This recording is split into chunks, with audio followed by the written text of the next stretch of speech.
Hey guys, welcome back to my channel, Trellis and Trails Homestead. I'm Jacqueline. I'm so excited to be making this video for you guys today. I didn't think that I was gonna film this today. My schedule's been kind of weird this weekend, but I just couldn't wait any longer. I'm so excited about it. So we are gonna do an entire seed haul video today. I have all of my seeds here. I have my new ones that I've ordered. I have my big box here that we'll go through. So I'm excited to share with you what I'm planning to plant in my garden this year. If you hear the cat down here, every time I start talking, she thinks I'm talking to her. So I promise you in every single video, she's gonna be talking. I think in every single video that I've posted so far, you guys have seen her. So here she is back here hanging out in the sun. So if she starts chatting, I apologize. It just is real life around here. So before we get started with the seed haul, I just wanted to say thank you guys so much for your support and encouragement on my new YouTube channel. I just started this channel a little less than a month ago, and we are just now, probably by the time you guys see this video, at 100 subscribers. So I am so stoked for my first 100 subscribers. I know it doesn't sound like a lot, but just the fact that you guys tune into my channel with it, you know, it's not super aesthetic. It's just kind of real life. Half the time I don't even have makeup on and my hair's a wreck. It just kind of is what it is around here. So just the fact that you guys tune into my channel means so much. And the encouragement that I've gotten from everyone has been just absolutely amazing. It's very much appreciated.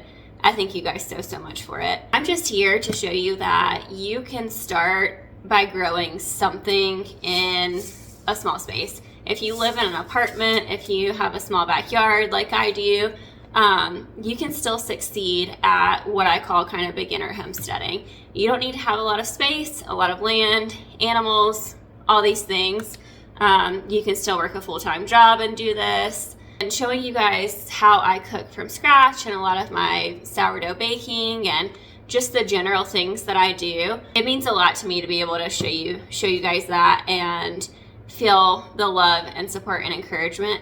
And also, you guys are encouraged by it. A lot of you that have been watching my videos have reached out and told me that you just made your first batch of fire cider, or you ordered some sourdough starter and you're starting your sourdough journey, which is really incredible. A lot of you actually saw my Dollar Tree budget-friendly garden hack. They have loads of seeds there, lots of garden supplies for obviously cheap, and if you're on a budget, that's the way to go.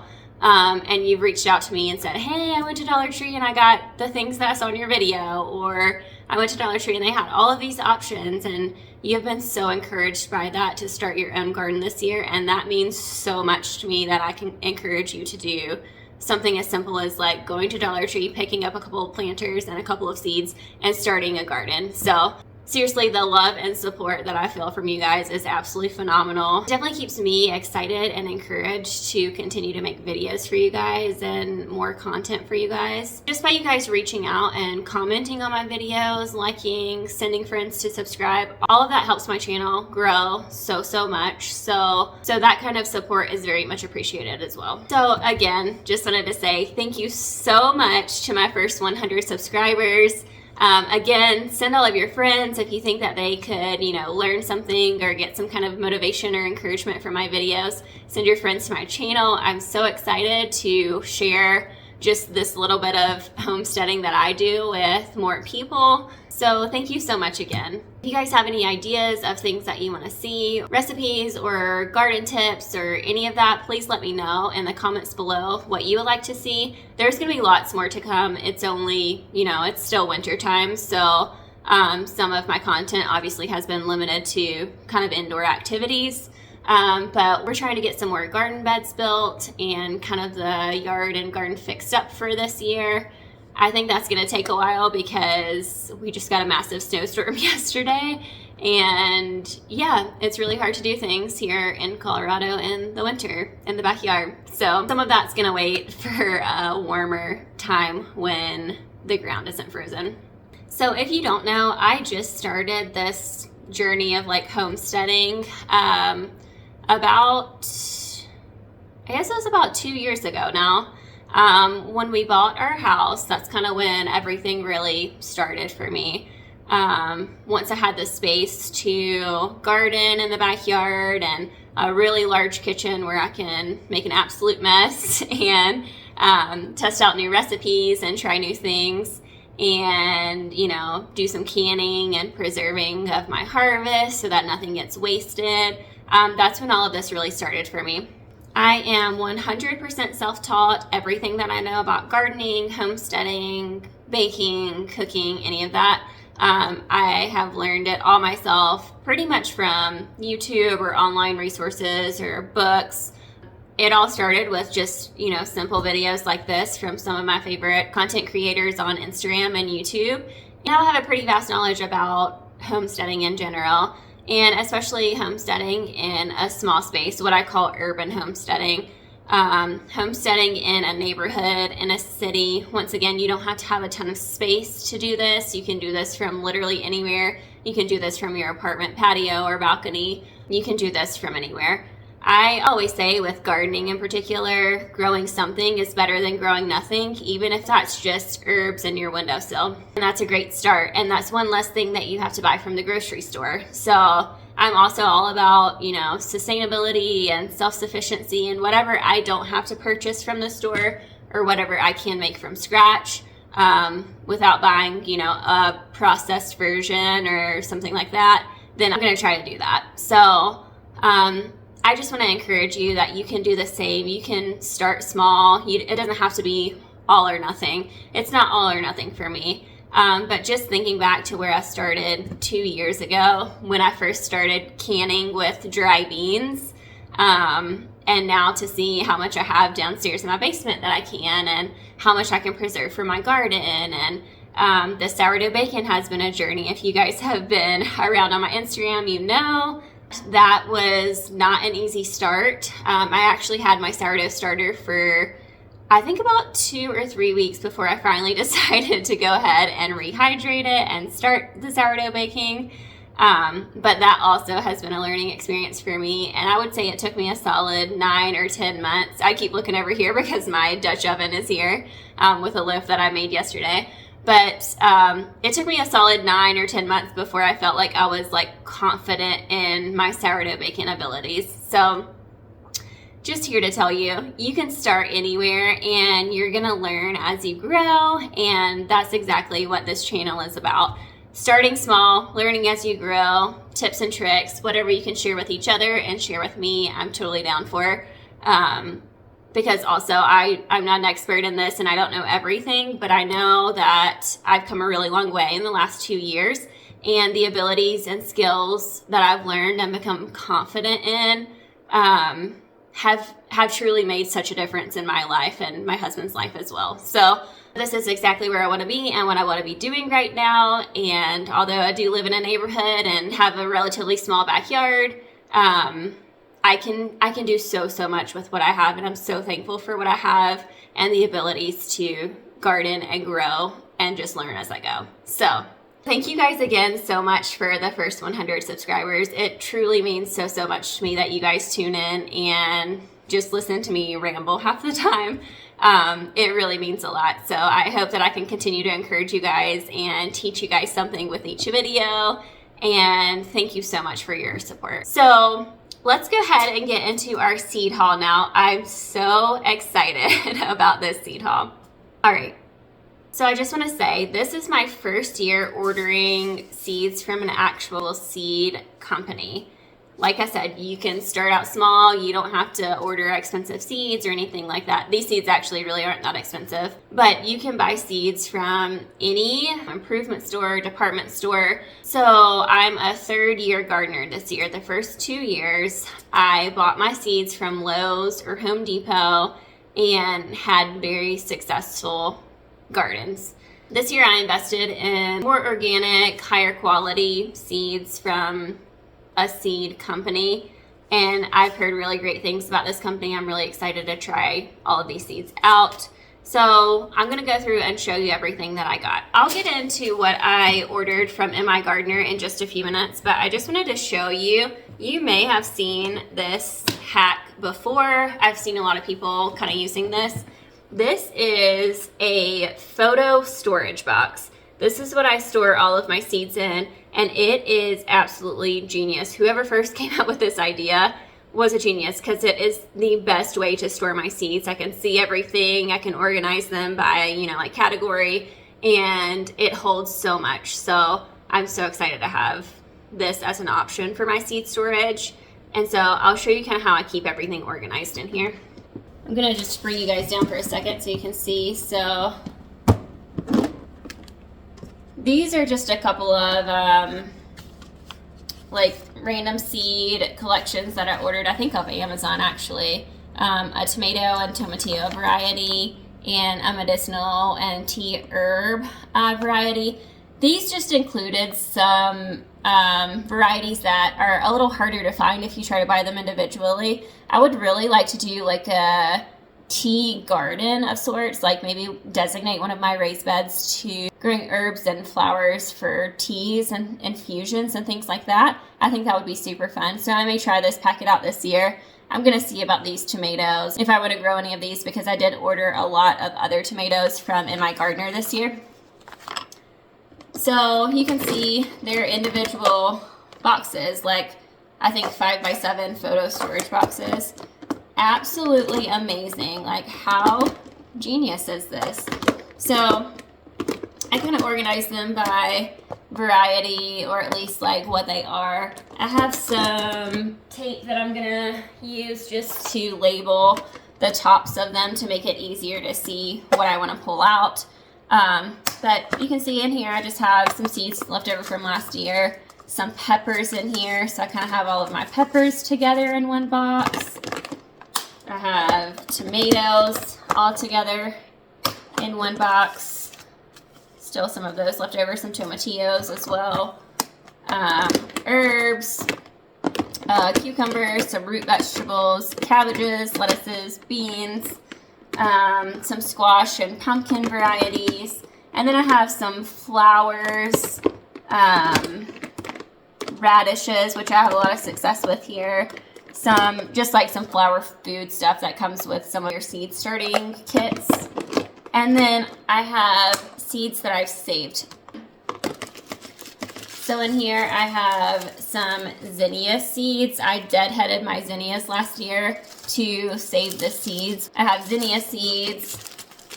I have some marigold seeds. These came from our neighbor. I actually forgot what they're called. I'm gonna have to figure that out. But he grows these in his yard and has had really good success with them. And it looks like some more zinnia seeds. So it's so easy to deadhead your flowers at the end of the year. And there's a couple different varieties of flowers that you can do those with. Marigold and zinnias are definitely two of those. So that saves me from having to purchase any marigold or zinnia seeds. I'll just use these to replant. And then I thought this was really cool too. I ordered some Moink boxes last year, just like some organic meat, farm-raised meat boxes. So this came in it. It's a card. It says it's embedded with wildflower seeds. Soak card in water overnight. Cover with a thin layer of soil. Keep evenly moist and sprouts will appear in about a week. So there's wildflower seeds in this card. So I'll just soak the card and cover it with soil and see if sprouts appear. I'm super excited to try this out. I thought that was so nice that they include something like that with their organic farm-raised meat boxes. So this is how I am storing all of my seeds. I have some empty ones back here, a few empty ones. And then I have enough space in the rest of these to tuck everything in. So this is going to be super, super handy. I previously, before I had this, I was keeping my seeds just like randomly tucked away in the garage. But now that I have this storage box, I keep it downstairs in the basement where you guys know it's really nice and cool down there all the time and dark. And I feel like they'll just last longer in a cool, dark space for storage. So that's where I keep this. All right, so let's go through my seed haul, my 2024 seed haul, everything that I plan to grow. There's still some things in here that I have that I didn't reorder that I'll definitely plan to grow again. Specifically, I have some tomatillos in here. I think I did order 1 pack of tomatillos from in my gardener, but my tomatillos were really, really successful last year. I wasn't sure if they were gonna be. I put 1 in the ground where my tomatoes are, and then I put 2 plants in my raised bed, my raised garden bed, and they were way more successful in the raised garden bed. Most things that I plant here in Colorado are way more successful in my garden beds. We tried like a larger in-ground garden bed last year, and it was okay. Like, it definitely produced, but it was not as good as my raised beds. The soil here in my yard is just really, really hard packed, clay-like. So the ground requires a ton of tilling if I'm planning to do any sort of gardening in ground. My tomatoes, I kind of put along my fence line in the ground as well. And it's like very well mulched and stays nice and moist. I put them along the fence line because you get a lot of wind off the mountains that comes, directly this way. So having them up against the fence on that side prevents a lot of wind damage to my tomato plants. We also get some hail and some storms in the summertime occasionally, and that really didn't ruin a lot of my plants last year. It kind of messed up some volunteer sunflowers that I had, definitely put holes in the leaves, and I don't think it affected the flower itself. My veggies, I had pulled most of them prior to the hailstorm coming. It just kind of happened to work out that way timing-wise. So I think there was maybe a zucchini left out there, maybe something else. That definitely was damaged from the hail, but the plants themselves survived. So I know you can get like hail covers and things like that. I don't have any of those, but I may try to invest in some of those this year. We'll see. You just also have to be like around and present to be able to put them on, because a lot of times you don't know that the hailstorm is coming until it happens. So I'm like, is it worth it to run out there and put like a cover on in the middle of a hailstorm, or do I just take my chances and see what happens? So far, taking my chances and seeing what happens has worked out fine. So, all right, so let me show you what I got. I have a bunch of herbs here. Let's see, I'm gonna try to separate them into kind of categories. So starting with herbs, I have, and I'll try to put all of these seed packets up here as like a picture so that you can see them a little closer. But I have some Genovese basil. I've grown basil. I'll have to see what kind it is. I don't know what the variety of the basil that I've grown the last few years has been. I've had pretty good success with basil. I've grown all of my herbs in like a small rectangular planter. So I think that they just didn't have enough room to get really big. I'm not going to do that this year. I'm going to plant them probably in like a raised garden bed. So that they'll have a lot more room to grow and expand. So basil, dill. I like to grow dill because I can put it in my canning recipes, especially when I do dilly beans, like pickled green beans. I really like to put dill in those. Also, when I make my focaccia in the summertime, I like to use dill as an herb for that. Dill is just very versatile. I feel like you can use it in many different things. Some Thai basil. I haven't grown Thai basil before, but I've heard really good things about it, so excited to try that. Rosemary, I grow every year. I use a lot of rosemary for various things, specifically for my rosemary garlic sourdough loaf. So I did have to buy rosemary from the store this winter for my breads.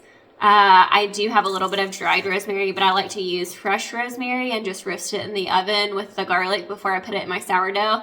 So having fresh on hand will be super, super helpful.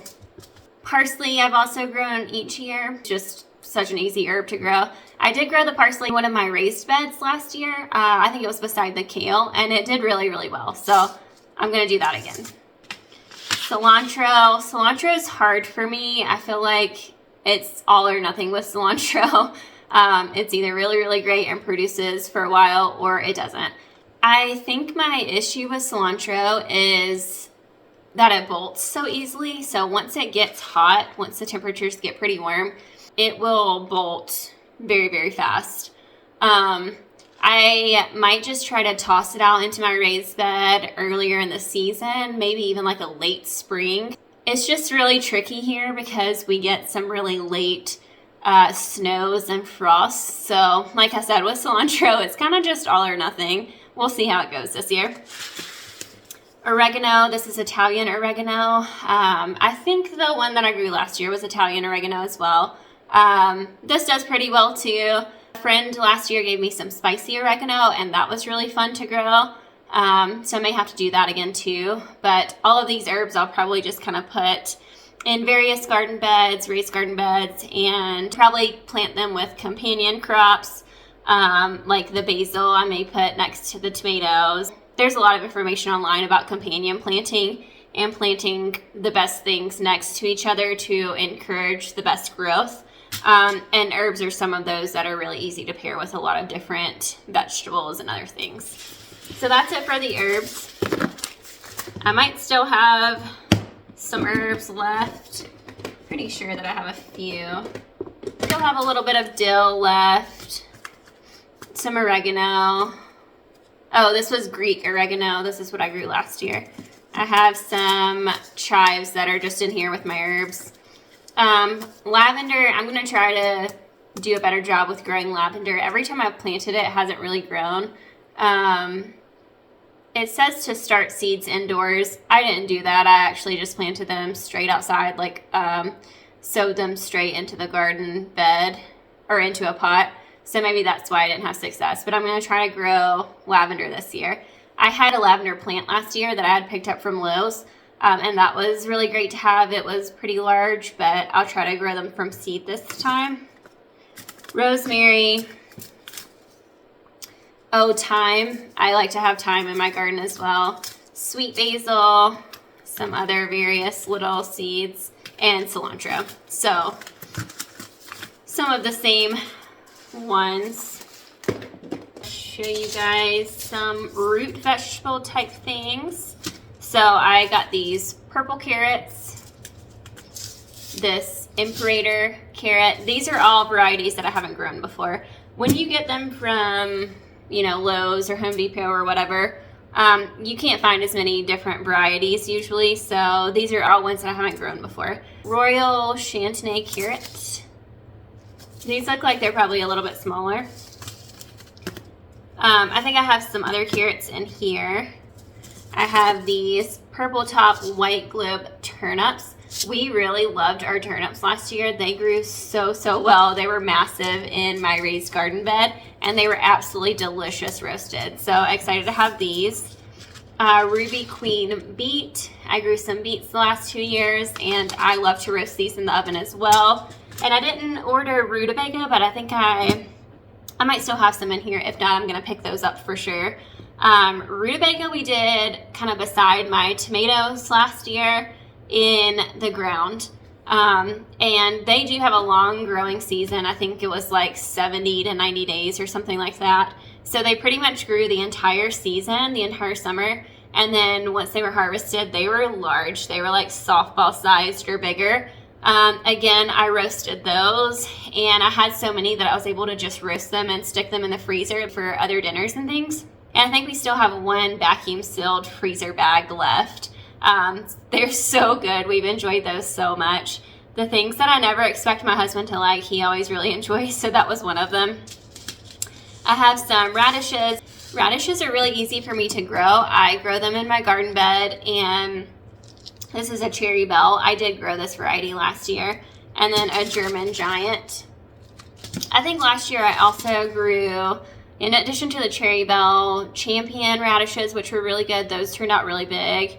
And a couple of other varieties. But I love radishes because you can just direct sow them in your bed, and you can do succession planting. So like, you know, plant one set of them or however many you can in whatever space you're gardening in, and then give them, this says 3 to 12 days to germinate and 25 days until maturity. That's the best part about radishes, is you can harvest them in like 30 days. They're good to eat. So they're really quick. So with succession planting, you can plant like a set of them and then go back in 15 days later or so, go ahead and plant some more, so that when you are able to harvest them at 30 days, you have some that are 15 days old that you'll be able to harvest again. And another 15 days and just keep succession planting so you have like a continuous supply of radishes. And they don't take up a ton of space. So succession planting is really easy to do with these. You can do lots of different things with radishes. I even pickled some last year. That was okay. I don't know if I'll do that again. We just like to eat them fresh, so I'll plant a lot of these. I have some onion, red Weathersfield onion, Texas early Grano 502 onion, a yellow variety it looks like. And then some shallot. I might also, I think I do still have some onion in here. I'm not sure if I still have some onion from last year or not. Oh yeah, I do. A red burgundy onion and sweet Spanish yellow Utah jumbo. Oh, here's some rutabaga left over from last year.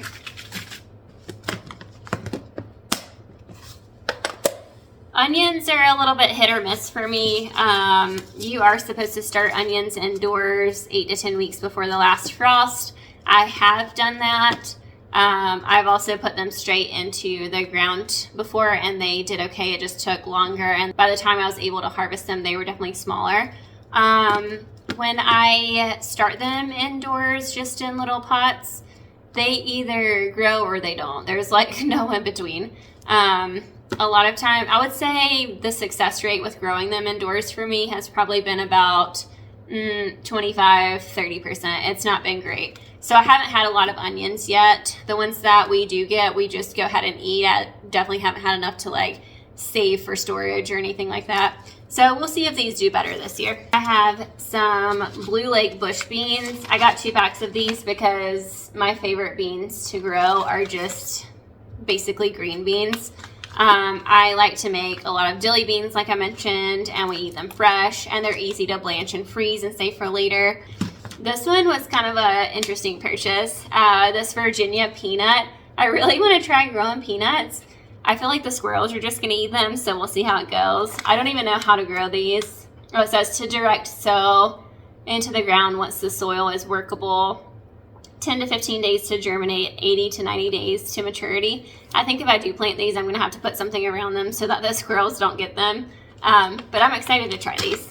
And then, let's see, I have a butterbush squash.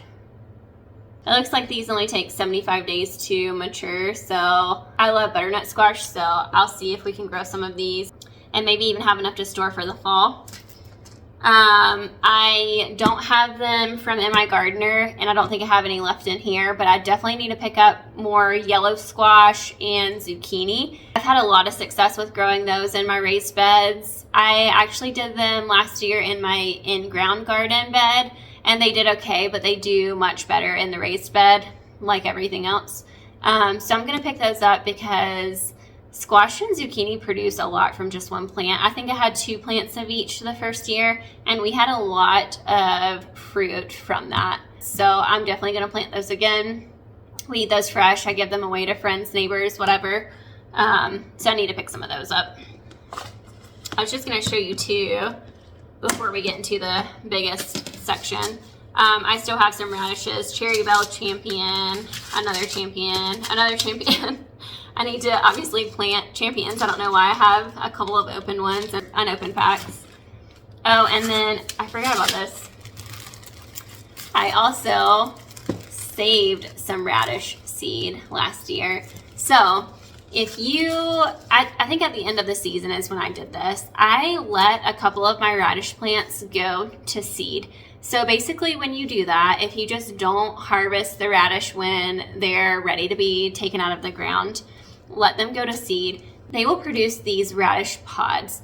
So they get really, really large and abundant with like the leaves. They get massive. It was taking over like half of my garden bed from just a couple of radishes that I left in the bed.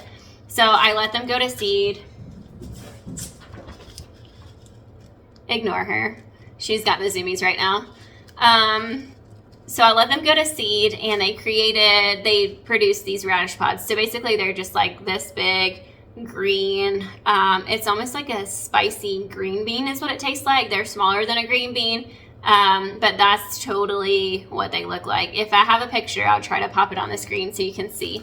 They were so good. You can just eat them, like pop them off the plant and eat them. You can put them in salads. I even put them in some like tuna salads and other things that I made.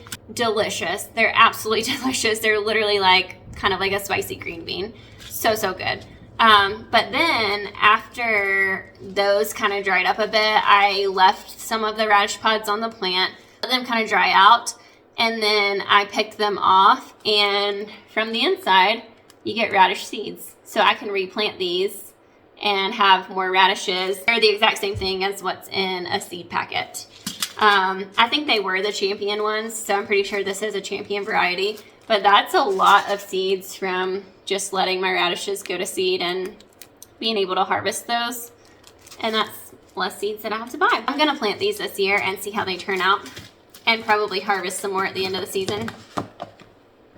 And then before we get into the tomatoes and the peppers, which is what I have the most of, I wanted to show you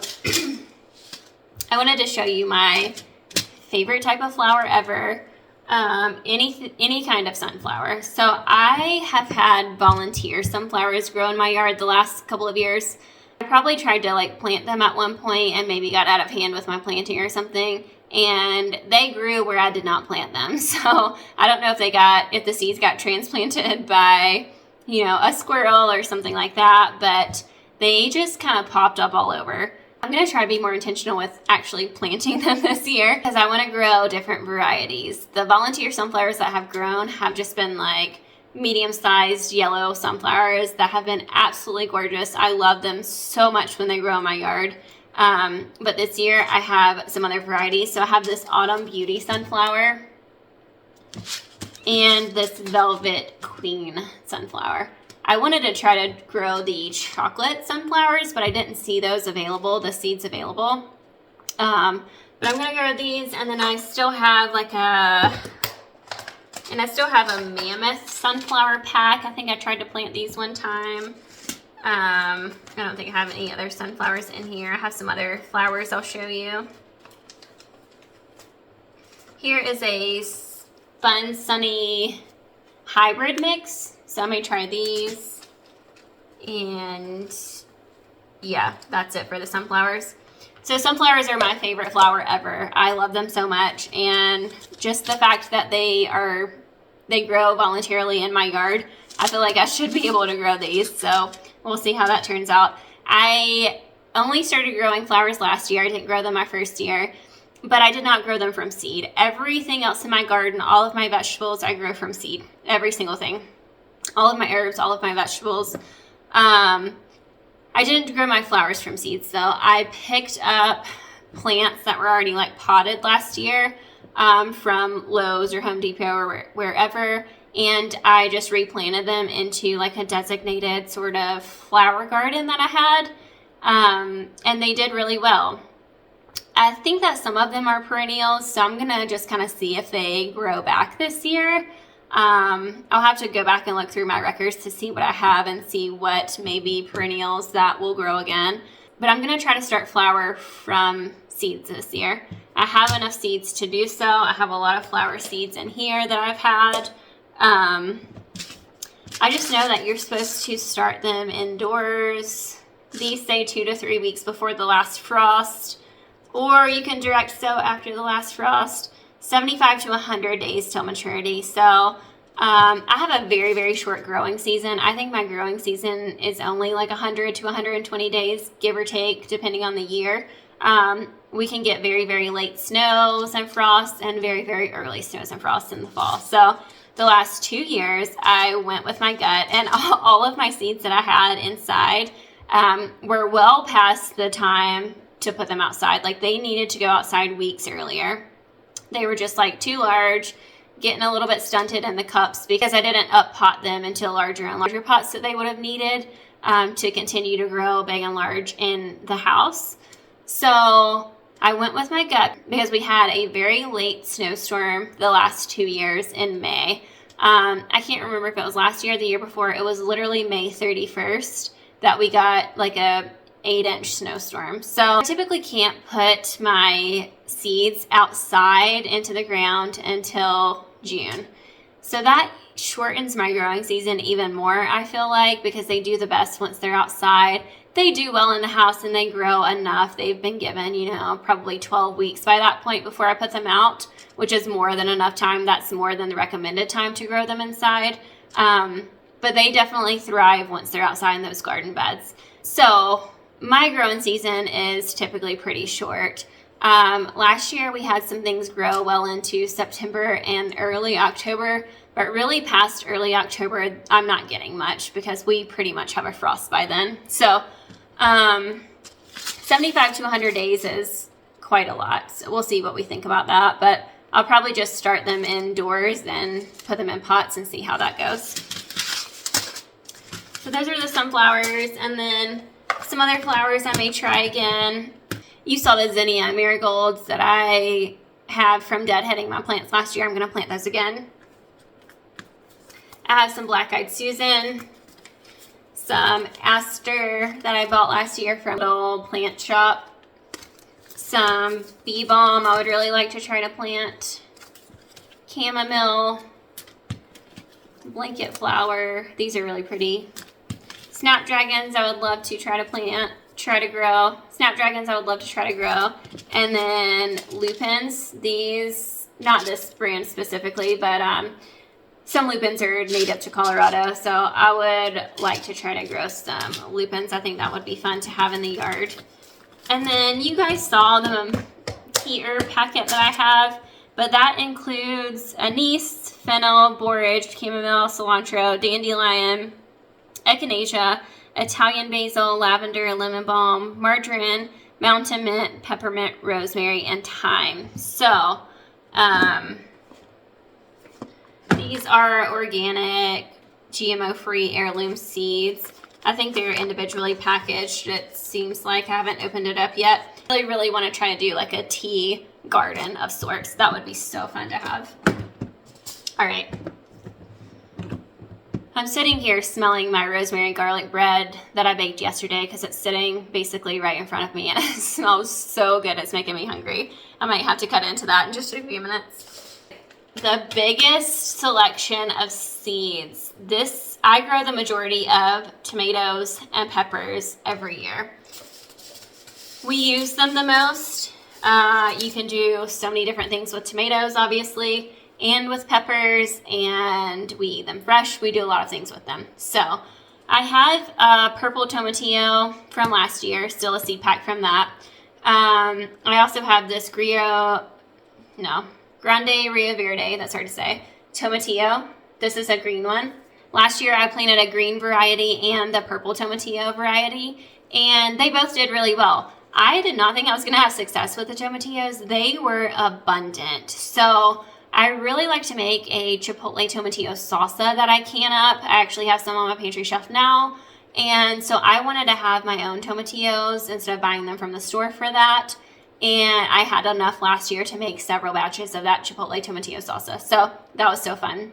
I'm going to grow a green variety and the purple again this year. The purple doesn't really change the color of the salsa too much. I didn't have a ton of purple. I definitely had more green.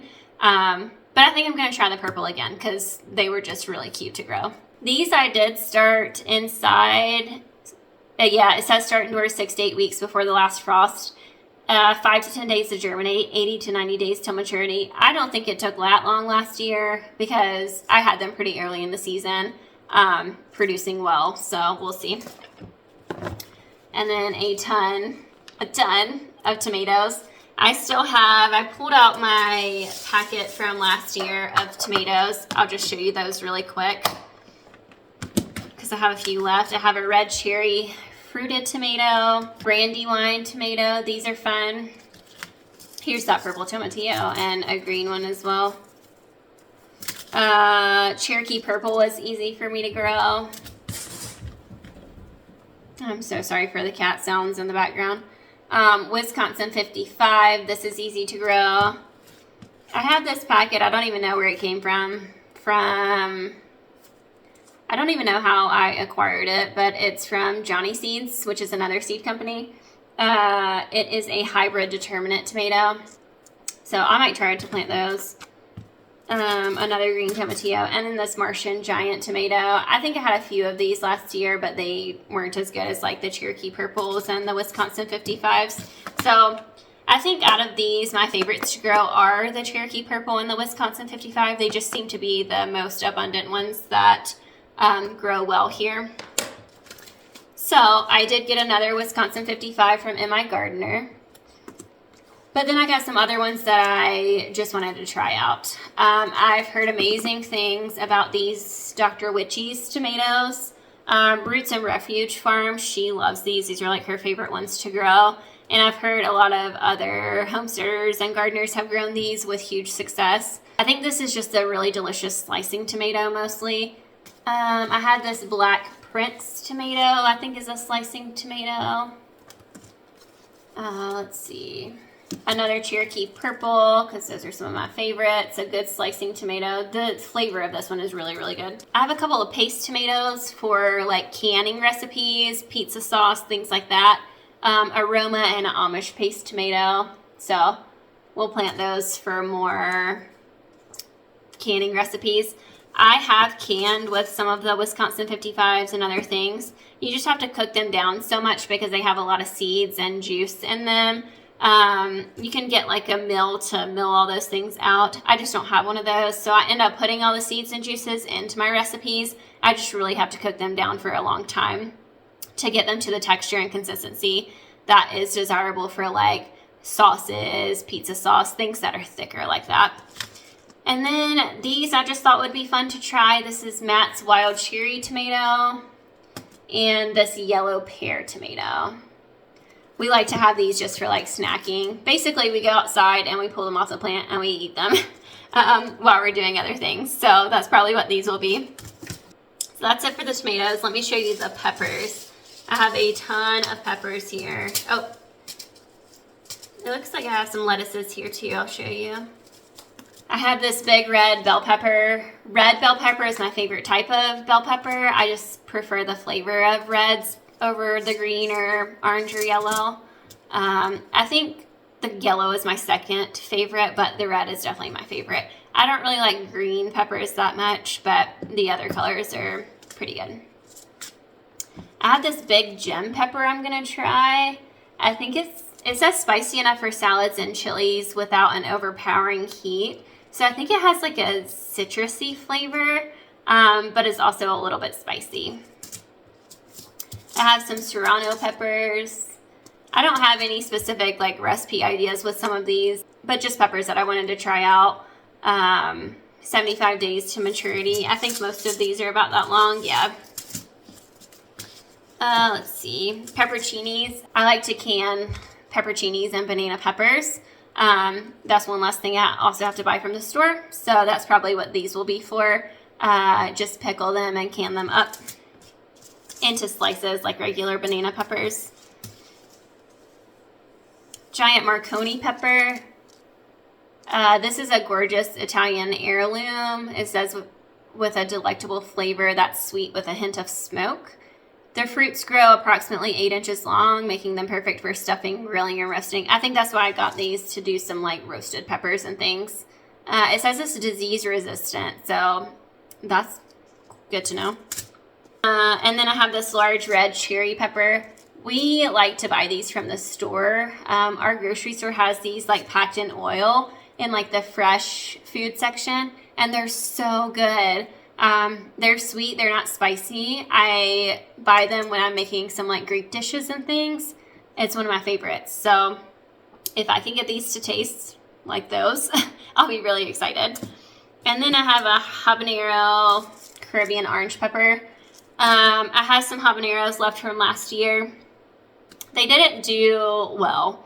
I had them in my raised garden bed with all of my other peppers, and I did not get these to grow very well. I think I had trouble from the start when I tried to grow them inside in little cups, and they just didn't produce very well. They didn't germinate great. They didn't get very big. By the time I put them outside, I think I only had a couple of plants to put out, and they still weren't big enough to really be out there.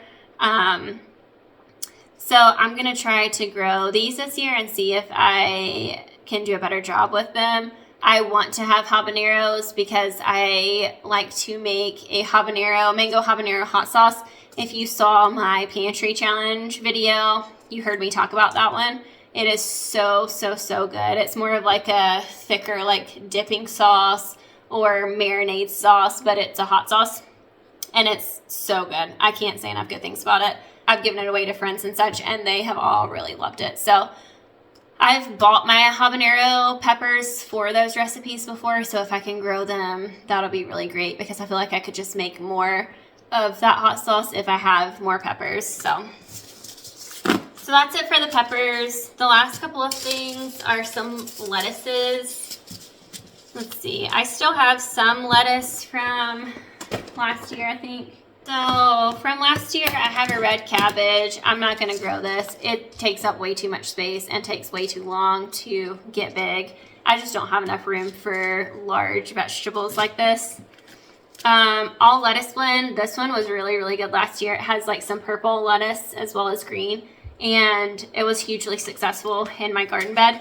All of my lettuce last year did great. I had lettuce for basically the entire summer. This green romaine did well. Arugula did well. I just don't think I'll plant much of it this year. I may do a couple of plants, but we don't eat it as much as we do the romaine and the all lettuce blend. I have some kale, which we do eat. If we're not eating kale fresh, then we eat it like sauteed or in things. But also, I like to have kale because I like to dehydrate it once it's at its prime, cut it off the plant, toss it on my dehydrator, and then I have kale powder, and you can use kale powder for so many different things. I put it in soups, stews, crock pot meals, other dishes. You could toss it in smoothies if you're like a smoothie drinker and want like a green smoothie. Kale powder is very versatile, so I really like to have that. I got another kale. This is a dinosaur kale from In My Gardener. A Paris Island romaine lettuce. And this is a salad bowl mix, so I don't know exactly what is in here variety-wise, but we like salad mixes, so I think this will be really great. If you've never grown your own lettuce, let me tell you. I don't know why it tastes so much different from store-bought lettuce, romaine, and whatever else, but it does. Growing your own lettuce is absolutely amazing. Highly recommend. Garden fresh lettuce is completely different and tastes so, so good. It is so fresh. It has a completely different taste than store-bought lettuce. Highly recommend you try to grow some. It's actually really easy to grow, and I feel like it grows pretty fast. This kale is 30 to 60 days to maturity. This romaine is 45 days. So yeah, it grows fast. I mean, you can grow it in like a month and a half, 2 months, and have abundant lettuce. And you don't even need to plant that many seeds to have like a large amount. I don't know how many I planted last year. I did basically like half of my raised garden bed. The entire thing was lettuce. So I think this year I'm going to do, not my big raised beds, but I'm going to do some more narrow, longer beds kind of behind the ones that I have now. They'll probably actually be the same length, but just more narrow. And I think I'm going to designate an entire one to lettuce seeds. So then we'll have fresh lettuce all summer long. I gave a lot of it away to our neighbors and some friends last year, and then we ate a lot of it. It's just hard because other than the kale, you can't really preserve the rest of it, so you have to eat it fresh. So that's why I don't want to grow too much of it. We eat a lot of salad sometimes, but we're not eating that much salad. And there's just no way to preserve it. You can't freeze it, you can't can it, you can't really do anything else with it but eat it fresh. So. And then the last thing from last year, there might be a couple other things in here, but the main thing is, oh yeah, I do have a couple of squash left. This is what I've grown the last 2 years, and this has done really well, this summer squash. And here's a zucchini as well. Cucumbers. I have 2 varieties of pickling cucumbers. I had no cucumber produce last year. I had a couple of plants planted. I direct sowed them. I'm not sure if that's what you're supposed to do. Yeah, you can direct sow them once it's warm enough. It says late May to June. I did, but I did it in my in-ground bed, not in my raised garden bed, so maybe that's why it didn't do well. But I didn't have a single cucumber I'll try to do these again. I don't really like to eat cucumbers fresh. They're not my favorite, but I will definitely pickle them and make pickles with them if I can grow them and just can those up.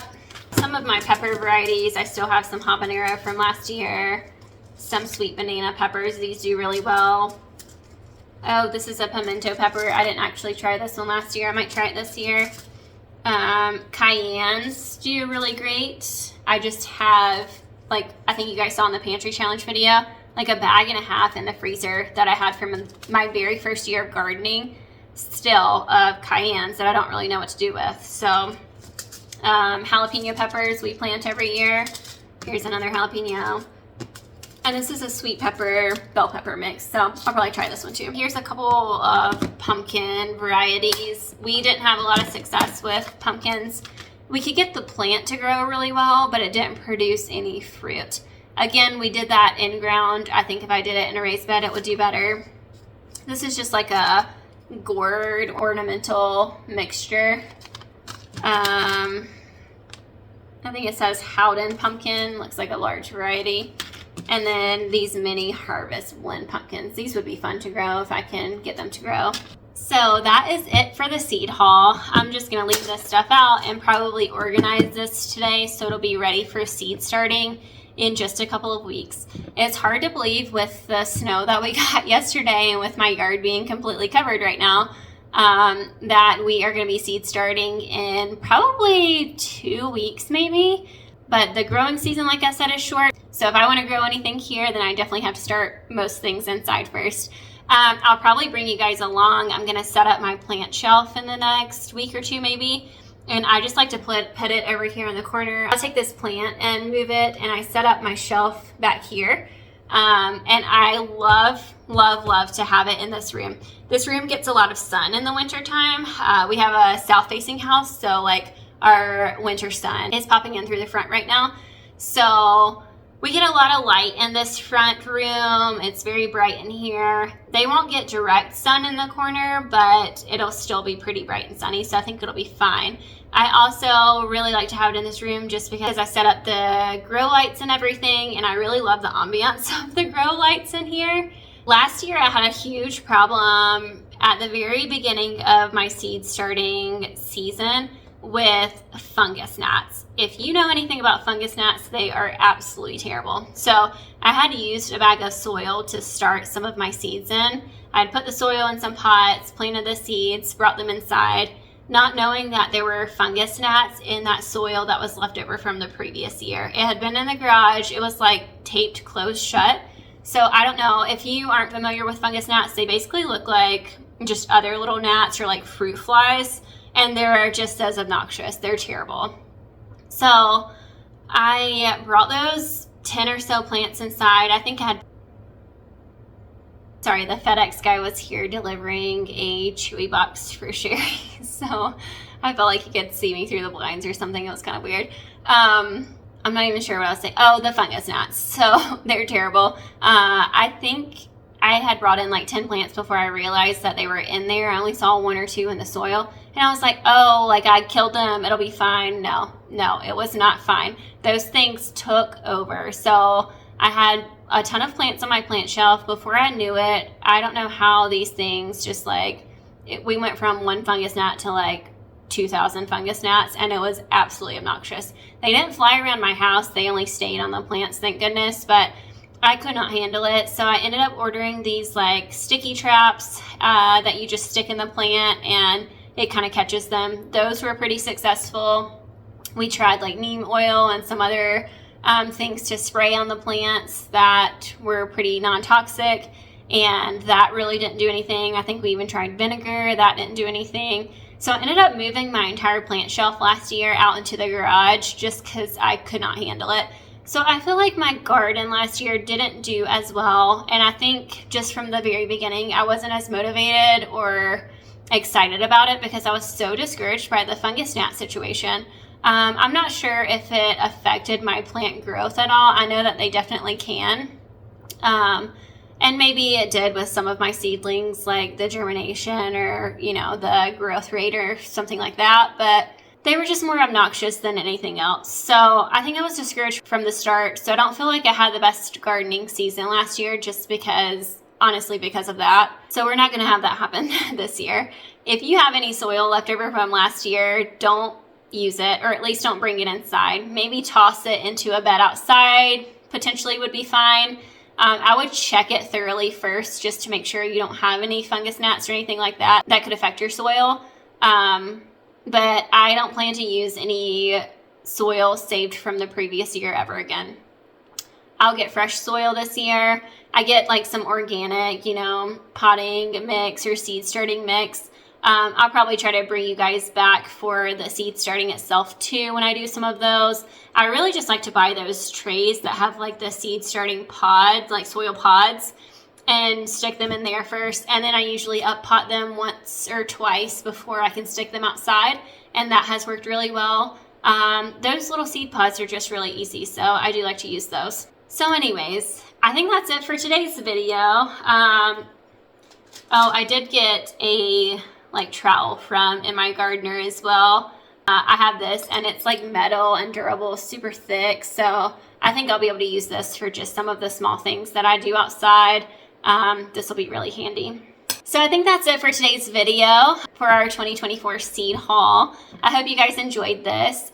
There may be a couple of other things that I pick up along the way, but this is the majority of what I grow. So I can't wait to get started with seed starting soon. Thank you guys so much for joining, and let me know in the comments below what you're planning on growing this year, or if there's any of these varieties that you think you might want to try, or have tried and have had success with or not had success with. Please let me know. I'll be really interested to know. And if there's any other Colorado gardeners out there, also reach out. This is just a very hard place to garden in.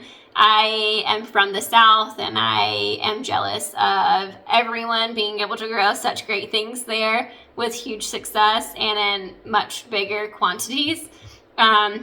Colorado is just ruthless with gardening. So if there's any of you fellow Coloradans out there, please let me know. Also make sure to like and subscribe if you haven't already. If you're new to my channel, there's gonna be lots more gardening content if you're interested in that. And send your friends over as well. And thanks for joining. I'll see you guys in the next video. Bye.